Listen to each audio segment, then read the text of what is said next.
Parents voluntarily giving up their kids as they get older, close to being teens or in their teen years. It is a huge problem in Virginia, specifically in our part of the Commonwealth. It's called relief of custody. Hundreds have been filed in just the past 5 years. 10 News investigates what's going on and the group working to find solutions.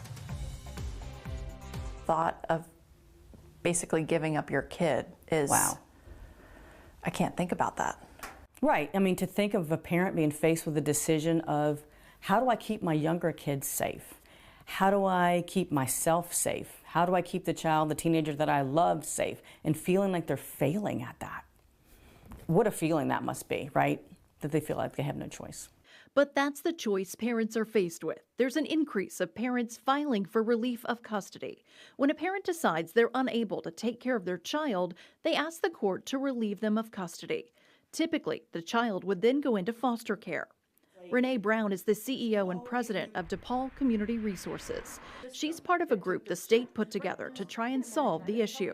They're usually in crisis mode. They have usually tried a lot of different things. They feel like they have no choice. Usually there's a safety issue. They are either afraid of their child, afraid of the choices their child is making. It's happening in families with limited resources to upper middle class families who have a lot of resources and insurance, and nothing seems to be working.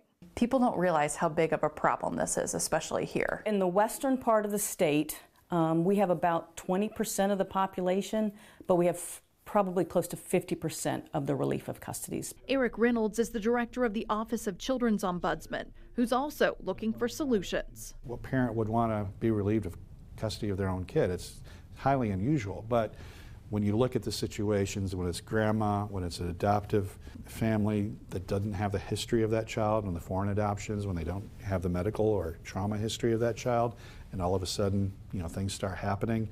So you can understand the predicament they're in. There are some solutions on the table right now, including changes to Virginia policy and legislation. That part of the story is online now on WSLS.com, and you can watch tonight at 6.